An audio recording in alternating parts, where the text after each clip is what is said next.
मित्रांनो, जेव्हापासून पृथ्वीवर माणसाचा जन्म झालेला आहे आणि जेव्हापासून तो एक समाज म्हणून एकत्र राहायला लागलेला आहे, तेव्हापासून कुठेतरी कोणावर तरी कशा तरी पद्धतीने हा अन्याय होत असतो आणि पुढे जाऊन ती ज्यावेळेस परंपरा बनते, त्या परंपरेला मोडीत काढण्यासाठी काही लोकांचा जन्म होतो आणि ते रूढी परंपरा यांना चॅलेंज देत असतात आणि समाजामध्ये जनजागृती करून समाजाला अनिष्ट रूढी ज्या असतात त्यांना समजावून की समाज सुधारण्याचा प्रयत्न ते करत असतात आणि त्याच्यामध्ये यशस्वी पण होत असतात.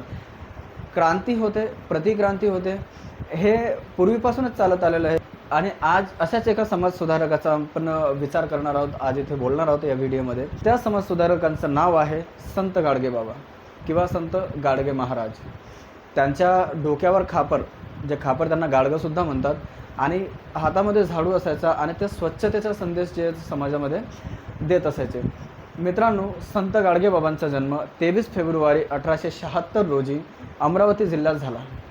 पेबूजी झिंगराजी जानोरकर हे त्यांचं मूळ नाव. पुढे जाऊन त्यांनी जेव्हा स्वच्छतेचा संदेश लोकांना द्यायला सुरुवात केली, आपले कीर्तन असतील, कीर्तनांमधून लोकांमध्ये जनजागृती करायला सुरुवात केली.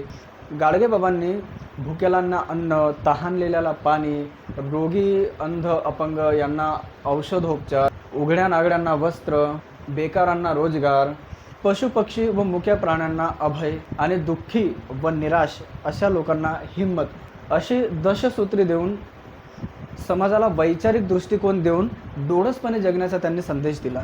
तीर्थी धोंडा पाणी, देव रोकडा सज्जनी या ओळीतून त्यांनी मानवतेतच देव पाहायला शिकवलं.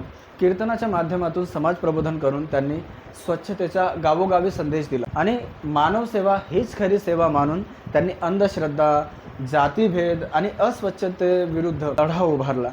मित्रांनो, संत गाडगे महाराजांनी अंध, अपंगांसाठी आणि गोरगरिबांसाठी त्यांनी अनेक शाळा, अनेक वसतिगृहे बांधली, अनेक धर्मशाळासुद्धा त्यांनी बांधल्या. संत गाडगे महाराजांचे जे उपदेश होते ते अगदी साधे आणि सोपे होते. म्हणजे काय की चोरी करू नका, सावकाराकडून तुम्ही कर्ज घेऊ नका, व्यसनांच्या आहारी जाऊ नका आणि देवाधर्माच्या नावाखाली मुक्या प्राण्यांची हत्या करू नका, असे उपदेश त्यांनी समाजाला दिले. संत गाडगे महाराज संत तुकाराम महाराजांना आपले गुरु मानत होते आणि मी कोणाचा गुरु नाही आणि माझा कोणी शिष्य नाही असं ते नेहमी म्हणत असत. त्यांच्या विचारांचा आणि त्यांचा कीर्तनाचा प्रभाव एवढा मोठा होता की भारतरत्न, विश्वरत्न परमपूज्य डॉक्टर बाबासाहेब आंबेडकर सुद्धा त्यांच्या कीर्तनाला हजर असायचे.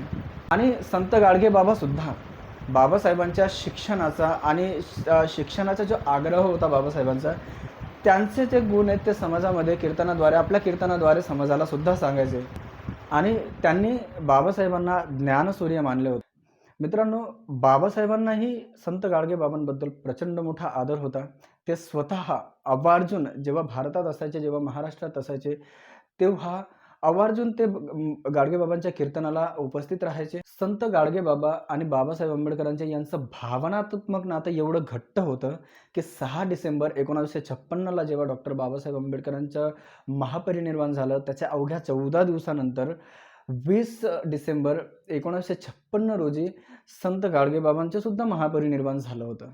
मित्रांनो, अशा समाज सुधारणेचा ह्या प्रमुख महास्तंभात म्हणजेच संत गाडगे बाबांचे विचार आपण आपल्या जीवनात अंगीकारून आपण मानवी प्रगती जी आहे ती खऱ्या अर्थाने कशी साध्य करू शकतो, हे आपल्याला संत गाडगे बाबाकडून शिकायला मिळतं.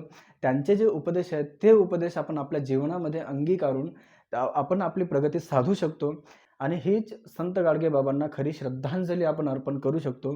आणि आजच्या व्हिडिओमध्ये आपण इथेच थांबूया. जय हिंद.